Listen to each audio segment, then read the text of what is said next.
you're getting a twofer right now. Well, a twofer for the first couple of minutes. I'm gonna ramble on about my cousin Tim, the one that came for me the other day and cussed me out. As Joe and I were going through the photo albums trying to find pictures for his rambles, we found a lot of pictures with cousin Tim and that whole side of the family. And it just made me realize, that's why I asked Joe to sit here for just a quick minute. It made me realize why Joe didn't curse at him when he called and he was cursing at me. I just felt, okay, I was sitting on the couch and the phone rang and nobody said nothing when I said hello. And then he was like, bitch, what the F you say about me and my dad? I'm like, who the hell is this? Who's calling me out my name? So when I realized that it was Tim, I took the phone to Joe and I expected Joe to say, well, F you this, F you that. But Joe was just like, Tim, what is wrong with you? Your dad would be ashamed of your behavior, son. Blah, blah, blah. And Joe was talking to him like a dad. I was like, why are you talking to him like a dad? He cussing at me. And then Joshua took the phone and cussed him. And now that I've seen these pictures, Joe, I have to apologize to you for that. Because I realized that you were back here. Right? Mm-hmm. Is that where you were? Mm-hmm. Yeah, he was back here. You guys, can you see these pictures? Let me see. This one is Joshua in the chopper that my uncle used to ride in because he was a medic. This is Tim and Josh, I believe. Yeah, Tim and Josh. This is Tim and Josh with the dog. Joe, can you see it? Right? Yeah. Tim and Josh with the dog. I mean, we used to drive from here to Texas. Hold this one for me, baby. We used to drive from here to Texas to go spend time with my uncle and Kathy and the kids. Now, Uncle Les married Aunt Kathy late 70s, early 80s, I believe. And she already had 3 boys. So let me show you. Where are these boys? Just let me show how many pictures we have. First of all, let's go back for a second. Oh, Joe, don't flip that page. It's going to make a lot of noises. This microphone on this camera is so sensitive that Joe is still getting he's taking a little bit of time getting used to how sensitive it is, and that just him flipping those pages, you're going to hear it, you know? So right here, all this is Timmy. See? All this is Megan. Megan is Giselle's mom. All right? So those are the 2 biological kids that Kathy has with Les. This is the whole family right here. This right here is Tim off to the side. Kathy, Brian is up here with the glasses. You guys have seen cousin Brian. That's Navy's dad. My uncle, that's their son Ed. This is their other son John. John and Ed are twins. Well, John and Ed has long been troubled, but they're different than Tim in the regard that they've never lost their respect for us, right, Joe? Mm-hmm. They look, because we're older, we're only cousins, but because we're older, they look at us as aunts and uncles. So see, all these pictures I have of Tim and Megan. So I want you guys to know that when my family comes for me, it hurts my friggin' heart, because it's like, come on, look at my Uncle Les. My Uncle Les was a Brahman, okay? He was a Brahman. I'm saying it like I'm Asian. He was black. He looks Arab, right? Doesn't he look Arab? And look at Kathy.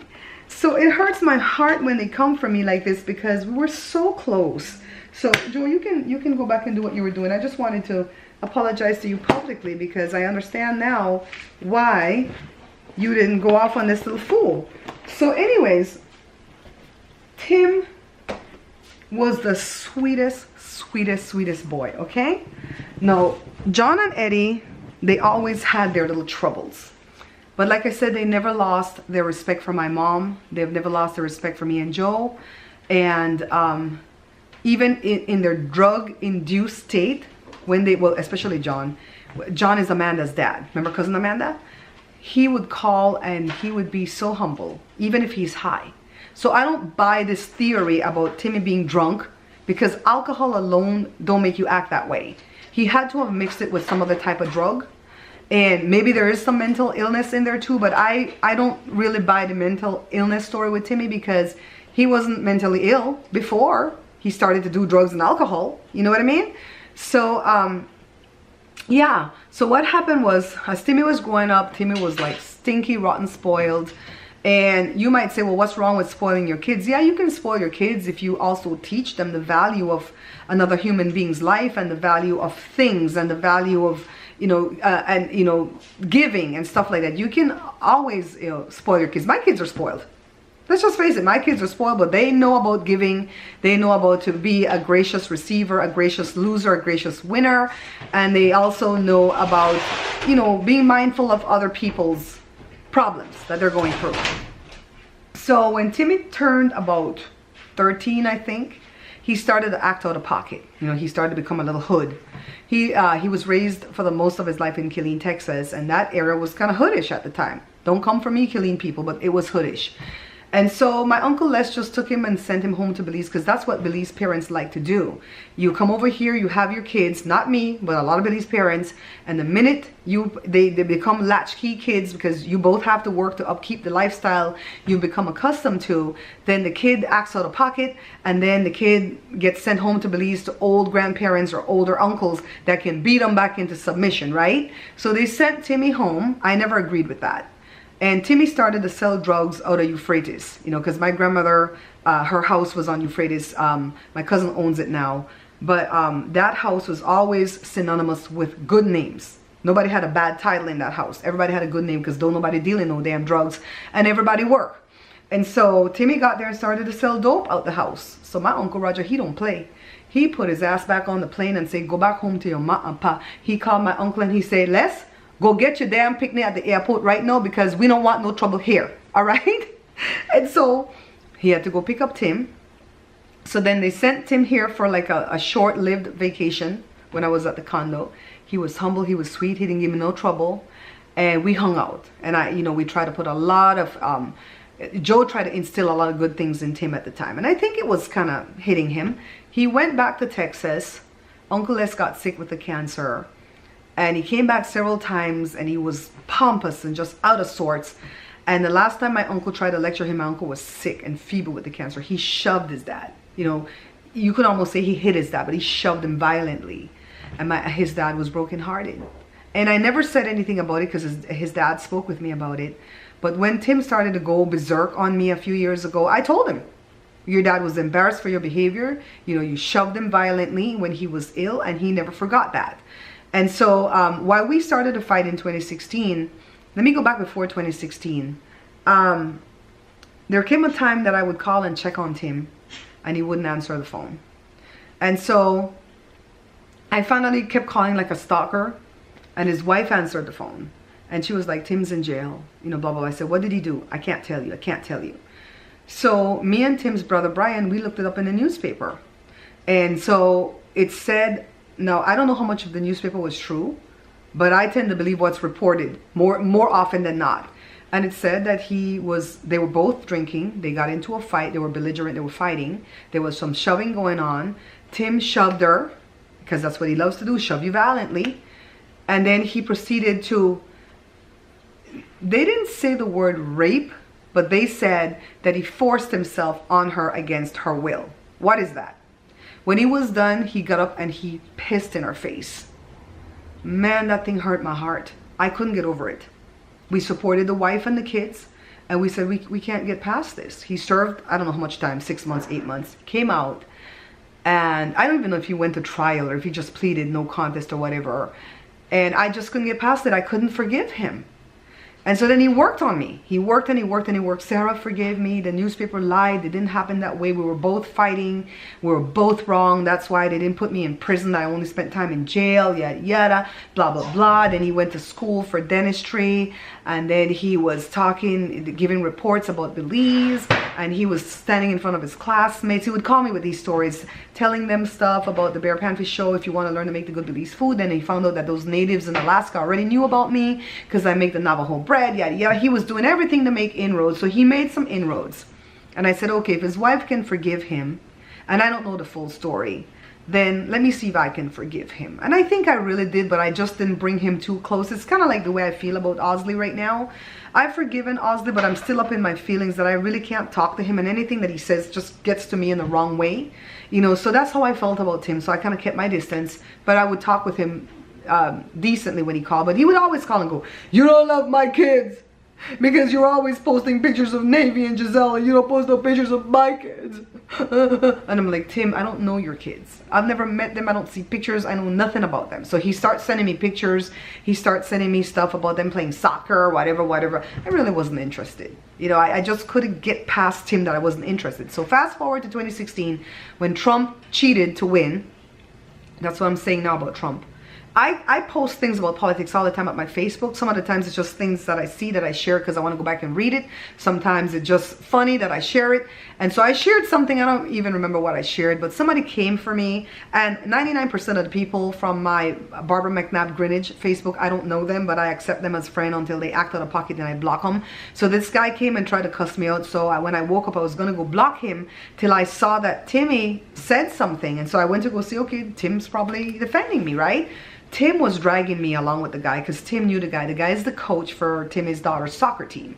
So I guess the guy followed me and didn't know Timmy was related to me because Timmy came back and said, hey, that's my cousin dude. But you know what? You're right. She's a jackass. She's an idiot. She doesn't even know what Hillary is about. Yada, yada. And I told Timmy, I said, jackass? I said, that's what you are. And so I went for Tim publicly. And so he came at me and he likes to throw our immigration status because we used to be illegal. You know, we used to be illegal aliens, and he throws that at me. He's the kind of Belizean family member that would call immigration on you. Be careful. If you are a foreigner and your status is not right in these hard times of Donald Trump, don't tell nobody. Don't tell nobody. Write it on a paper and flush it down the toilet because even your own family member will call on you. That's the divide that's going on right now in society, okay? So Tim... he threw all that on the page, whatever. So I just dragged him, called him a rapist. I did everything. Then I blocked everybody. 2 years, that's been dead and gone. I made that video saying I'll sit Shiva for him, whatever. So he comes at me. I guess he just woke up that day and saw the post. I guess he doesn't know how to work Facebook. Maybe Facebook showed him a memory from 2 years ago. I don't really know what the bloody hell happened. But he woke up. He started to blow up Brian's phone. At first, I didn't know this is what happened. So that's why I'm telling you now. He blew up Brian's phone. Brian was at work, couldn't answer the phone. 37 phone calls. Brian calls him back. Is everything okay, Tim? He starts cussing at Brian saying, I see that you're Barbara's friend on Facebook and you better choose because she's not your blood because Brian's adopted. She's not your blood. I'm your blood and you better pick me over her, blah, blah, blah. Brian's like, bye, baby, bye. And so he didn't know Tim was calling me. So he called me 3 times. I only answered once. And then he started the text and the text went back and forth. And I already showed you guys that I just kept calling him a loser and a rapist because I wasn't going to sit here and get all worked up trying to cuss this little boy out. So I think I wanted to share this story because it just hit me why Joe handled him the way he handled him. And Joe was right. And Joshua was right too for cussing him out. And I don't feel like I did anything wrong with what I told him on the text. Maybe the one thing I did wrong was when the little girl, he set the little girl up to call on the phone when I was in the live. He didn't know I was in the live because he doesn't know how to use social media. But the little girl's like, why you put a curse on a little girl? Because I told him I put a curse on him and all his seed. Y'all know I can't put no damn curse, right? But anyways, that's the story of my cousin Tim. He used to be very, very sweet, very humble, very, very kind heart. He had all the trappings of white privilege because he looks white in America even though his dad's black. He was a good kid till he turned 13. He started to go off the beaten path. I really do believe it's because they spoiled him rotten. There was nothing that he couldn't have. And then when he became out of sorts, they sent him away. And I think he felt thrown away. So if your kid, I guess I have to find a moral. If your kid's acting out of sort, don't throw them away. Try to work with them. I've thrown him away because he's not my kid, he's my cousin. I've thrown him away. But if it's your own child, you know, try to figure it out. I mean, if they've hurt you beyond measure and you're done with them, do you, boo? Because that's how I feel about some family members. They've hurt me beyond measure and I'm done. The minute you start talking about you gonna call immigration and you gonna call the law, let me tell you what Timmy did. Timmy, his mom got a restraining order against him because he went from Mississippi to Alaska and then to go live with his mom in Utah. He was butthurt that my kids still live with me. He feels like I'm like having them as potsies or whatever because they live with me. But the thing is, you live on your own because you got put out, dude. My kids are not doing anything to get put out. So he went to go live with his mom in Utah. He started to punch holes in the mom walls, and one time he had her against the wall like this and he punched at her, but he punched near her to the wall to scare her. So she called the police. They got a restraining order. He got put out. The mom did not put out his wife and kids because the kids were not guilty. The mom's not like me. I would have put out wife, picnic, dog. Everybody would have got put out once he got put out. I didn't care if they had to live in a sewer somewhere, right? So she kept the wife and kids. So Tim kept coming around to see the wife and kids. And so he tried to gain entrance one day, and she locked the door, and they called the police. The police, when the police were on their way, because he knew they were coming for him, he called the police, and he told him that he saw his mom through the window sexually molesting his kids. And they almost came and roughed up Kathy. She had just had surgery, and when they saw her feeble state, they realized this can't be true. They saw his restraining order, and that's when everybody had to move. If you can do that to your own ma, you don't have no place back in my heart or my life, dude. Eventually, I'll get to a point where I'll truly pray for him, because as a Christian, we're supposed to pray. But right now, I'm not at that point. So I just wanted to share that really quickly. Well, I don't think it's quick. I think it's long. Thanks for bearing with me, guys. Thumbs up the video. Share it. Support us at paypal.me/thebearpantryshow, or Zelle. You can do Zelle. Barbara.Greenidge@yahoo.com. You can sign up for Zelle and use my email to support us. And you can also just go to my store, bearpantryshow.com, and shop there. If you shop there, all the proceeds come right back into paying the bills and give us a chance to make more videos. And I really do appreciate you guys, okay? Peace out. Love you. Yeah, Daddy, in a kimono. ¿Qué tal, papá?